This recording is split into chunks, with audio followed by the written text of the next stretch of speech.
guys, welcome back to my channel. I'm Stephanie Miller with IYBdesigns.com. Today I'm going to be bringing you along as I finish decorating my Christmas tree for this year. Now usually the Christmas tree is the last thing that I decorate because although I love having Christmas decorations all around my home, the Christmas tree is a struggle for me every single year. Now I know my OCD folks out there, you know what I'm talking about. How many of you have moved an ornament around multiple times to get just the right location on the tree? That's my struggle. I want everything just perfect, and I've tried to just say, hey, it's just gonna be random, and it never works. I sit there and I analyze the tree and I move things around, so it takes me forever. But this year I'm excited. I'm gonna be trying some new techniques. I've always wanted my tree to have a designer feel to it, the designer look like you see in stores, where the trees are just so full of so much texture and ribbons and beautiful ornaments, and you just look at the tree and you're like, oh my gosh, that's just gorgeous. So I've never been able to achieve that on my own, but I'm hoping with some of the things I'm gonna do today that I'm gonna get close to that kind of tree in my own home. And I just want to give a shout out to a fellow YouTuber. Her name is Kathy. She's over at My DIY. I do not know her. I just want to give her some credit because her tips are the ones that I'm using today. I'm gonna link her video in the description box below in case you wanna check it out after watching this one. Now, I did get a head start last night. I was playing around with the methods that I was gonna use. I tested it out just to make sure it was gonna work for you guys, and I think I got a pretty good head start. I'm happy with how it is so far. So I'm gonna share with you what I did and catch you up to speed and then finish it along with you guys. I have a 9-foot pre-lit Christmas tree. If your tree does not have lights on it, of course, that's the very first thing that you want to do. Before I started adding decorations to my tree, I put these really cool sensicles, they're called, these scented sticks that make your artificial tree smell like a real tree. These things smell amazing. A friend of mine told me about these this year, and I had to get some, and I just love them. So it's these little sticks, they come with a little ornament hanger, and you just kind of hide them back in your tree. You can't even tell they're there, but oh my gosh, it smells like I have a real tree. Okay, so it currently looks like the Christmas department of every single craft store threw up in my living room. My husband loves it, by the way. But anyway, let me show you some of the things that I picked up at the craft store to add to my tree. I'm a very traditional Christmas decorator, so I stick to the reds and the greens, and I always love these berries. So this is a big pick from Michael's. It was, let's see, where's the tag? I think it was $9.99 and 40% off. So I grabbed about 7 of those, I believe. I wasn't really sure how many I was going to need. So I just grabbed a bunch, and you can always return them if you get too many. Then at Hobby Lobby, I will say they had the best selection of Christmas picks. I thought this one was beautiful. I got, of course, it has the berries and the pine cones, and I really loved the little flocked edges on the Christmas trees. Funny thing, I've always hated that fake snow, the flocking on Christmas trees, and this year all of a sudden I'm loving it. So it's just a light dusting of it. I didn't think it was too much. So that's a larger pick. Oh, and that was, let's see, where's the price tag? $5.99 and 50% off. So I thought that was a really good deal, $3 for that nice big pick. And then this one is a smaller one, but it coordinated really well. And this one again was Hobby Lobby, and that one is $2.99, and all of their things are 50% off right now. So I got, I believe, 9 of these big ones, and I don't know, 7 or so of these. At the end of this video and in the description box, I will let you know how many of each I actually used for my 9-foot tree. So I'm curious, how many of you actually leave your tree topper as the last decoration on your Christmas tree? I know growing up, that's what I always did, and actually until this year, that's what I've always done. That's how they do in the movies, right? The tree topper is the last thing after everyone. The family oh so lovingly decorates the tree. Yeah, that doesn't happen in my house. What about yours? Anyway, so this year I'm starting with the tree topper, but as you can see on my 9-foot tree with 2-story ceilings, the tree topper just looked so small for the tree. And so I decided I was just gonna embellish it, and that's where some of those picks came in. So I forgot to show you these because they were already on the tree. These here are just little stems that almost look like rock candy on it is what it looks like to me, or sugar or something like that. You could probably easily make these on your own. I realized that after I got them home, but it was just one pick that I got from Michael's and it wasn't that expensive. I don't remember how much it was, but I was able to split up the bunch and I just put like two picks on each side. And then after that, then I started filling in with the berries. And I just love the look that it gives up at the top. It just kind of extends the tree and fills it out. So to make the ribbons for my tree, I knew I wanted to combine together 3 different kinds of ribbon. So I first started looking for my patterned ribbon and I found this really pretty plaid. I'm very traditional in my Christmas decor, and although I do love the buffalo plaid that is out there and so popular right now, I found this one and I just thought it was perfect. And then I am combining that with this burlap ribbon.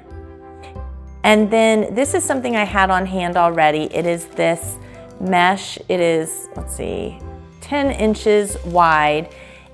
I'm using it because I already had it on hand. I'm actually cutting it in half. So if I didn't already have this, I would have bought either a 6-inch wide ribbon, and I'm not sure I would have gone with mesh because, as you'll see, it curls up a lot and it's a little hard to work with, but it's what I had on hand, so I'm trying to use that up.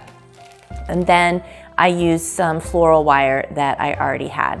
All of these ribbons came from Hobby Lobby at 50% off, so they were relatively inexpensive. So I took all 3 styles of ribbon and I cut them into 40-inch strips.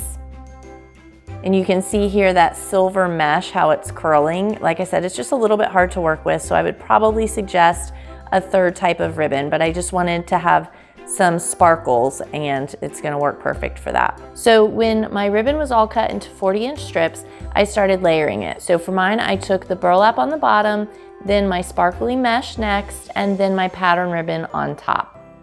I'm just layering it on top, and then I'm going to scrunch it together at the end. And I'm leaving about, 2.5, 3 inches little tail there.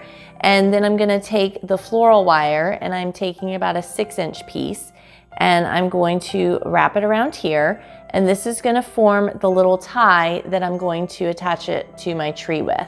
Now you can skip this step if you like. If you have a tree where your branches can fold over and bend easily, then some people just wrap their branches actually around this little cluster of the ribbon. But mine does not do that, so I'm going to use the little tail of the wire and attach it to my tree that way. So you're going to do this on both ends of your ribbon strips.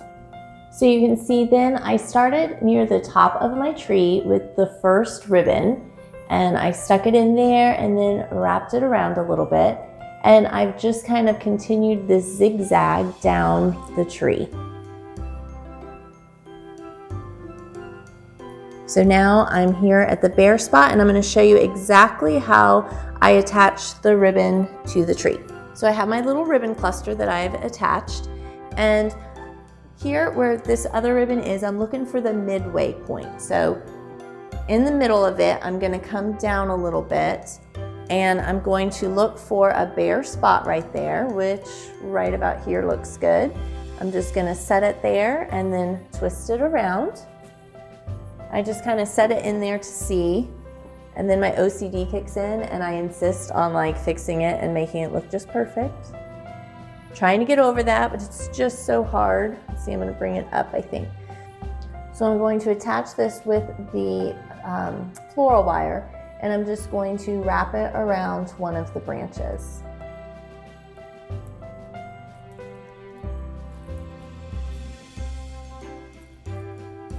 So that is snug and not going anywhere. And then I'm just going to twist it around. Come over here and do the same thing on this side.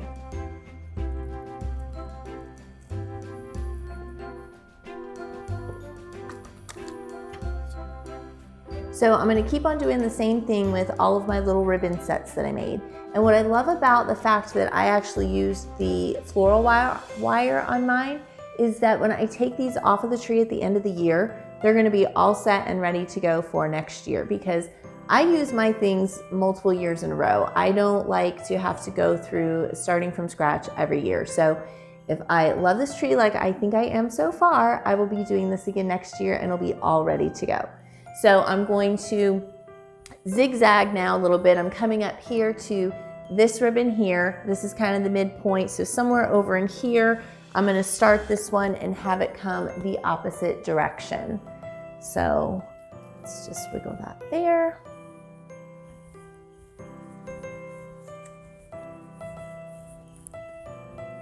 I'm just kind of looking for bare spots. There's a big bare spot right here. So it might not be exact as far as the midpoint goes.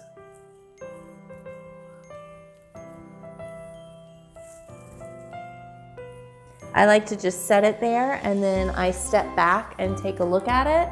Oh, see, that's too low. So let's move this up.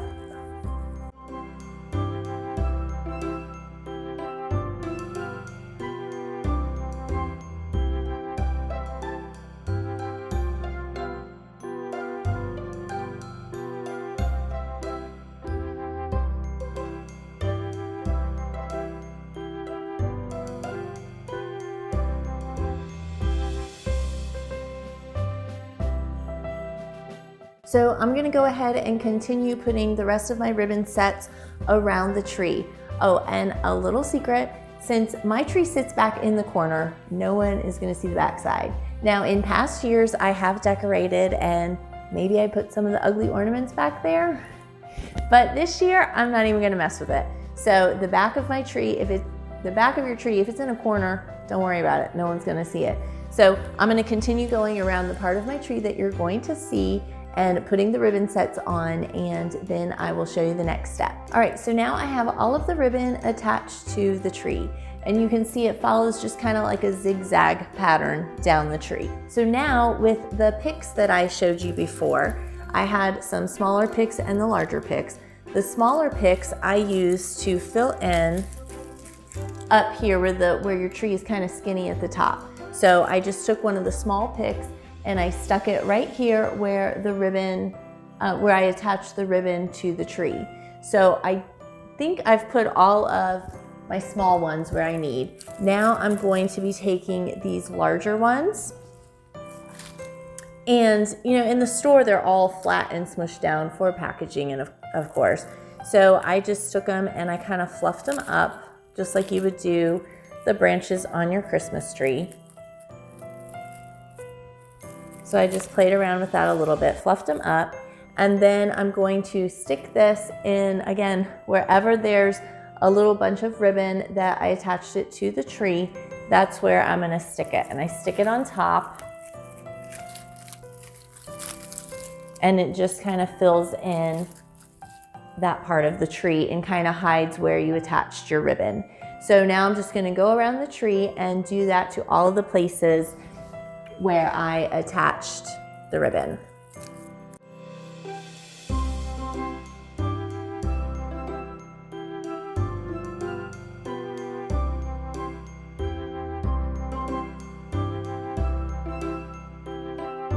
This is what helps to give it that fullness and just all the different textures. So I really like that I got the picks that have a little bit of flocking on them because it's adding a really nice texture to the tree.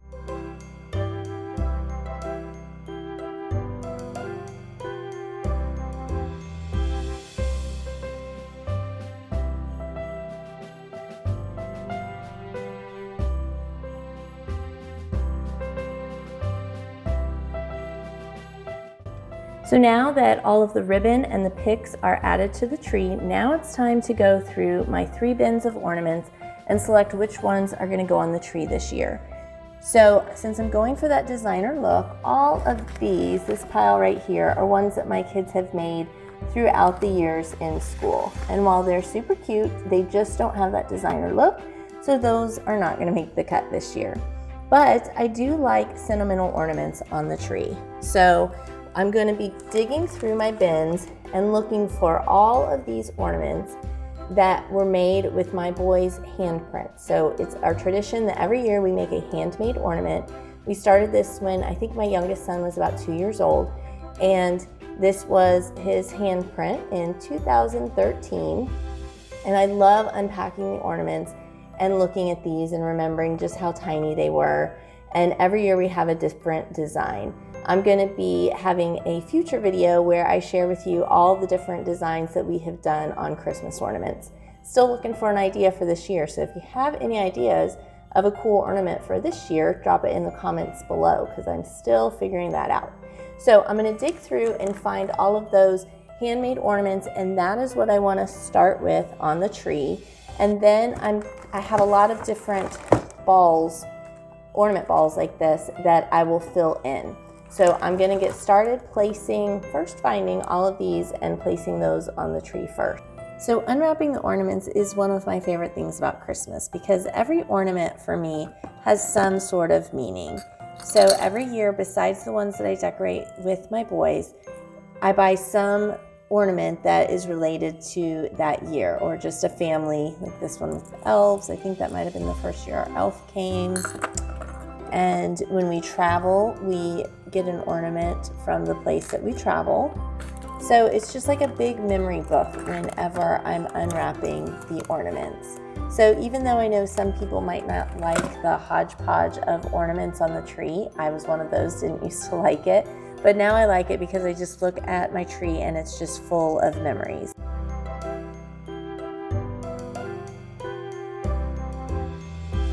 I wish I had some easy magical solution for how to find where to hang the ornaments on the tree, but I don't. This is the hardest part for me, but I just look for holes in the tree and try and stick ornaments there. Then I also try and get some ornaments hanging near the edge. Of course, the ones hanging near the edge, make sure those aren't the breakable ones. See, and then that one, I just don't like it there, so I move it around. It's just a lot of trial and error getting the ornaments to hang how you want them. If you ever have any heavy ornaments, like this one is pretty heavy, and I'm afraid that it might make the branch droop a little too much and possibly fall off. So I've actually nestled it here where it's sitting on a branch, and that helps carry the weight. And then also the little wire here, I've wrapped it around. I've really wrapped it to secure it onto the branch because this is a breakable one and it's a special memory ornament, so I don't want it to break, so I want to try and secure it the best I can. After surviving the torture of finding just the right place for all of the sentimental ornaments, I decided I was really liking the tree just as it was, and I decided this year to not put any of the decorative ornament balls on the tree. I'm liking it just the way it is. But there is one more super special thing that I do have to add to the tree. So 2 years ago in October, I lost my mom. And that Christmas was super hard, as you can imagine. And I just started reminiscing about all sorts of things. And I remembered one of the trees that we put up. We used to always do themed trees. And one year, the tree that I remember, funny story, I remember not even really liking this tree, but my mom crocheted a bunch of ornaments. Well, every single ornament on the tree was crocheted by my mom. And at that time, I just didn't like that look. I mean, it was beautiful, but it wasn't my style at the time. So 2 years ago, I started thinking of those crocheted ornaments, and I remember the snowflakes. I did like the snowflakes. So I have asked my family, does anyone know where those snowflakes are? Do they still exist? Well, no one has come across them yet, but I hope someday that we find them. And instead of the crocheted snowflakes that my mom made, I found these snowflakes that I had. So I started filling in spots on the tree with the snowflakes, and I thought I could get through this without getting upset, but it's still hard. But every time I look at my tree and I look at those snowflakes, it reminds me of my mom and the year of the crocheted tree that I really didn't like. So the snowflakes are probably actually my favorite part of the tree because I look at them and I think of my mom. I hope you enjoyed this video and got some useful tips that will help you as you decorate your Christmas tree this year. And I would love to know, what are some traditions or special things that you do when you decorate your Christmas tree? Let me know in the comments below. I have more Christmas videos coming up, so hit that subscribe button so you don't miss out on any of my new videos, and hit that notification bell and you'll be notified every time a video goes live. Thanks for watching, and I'll see you in my next video. Merry Christmas!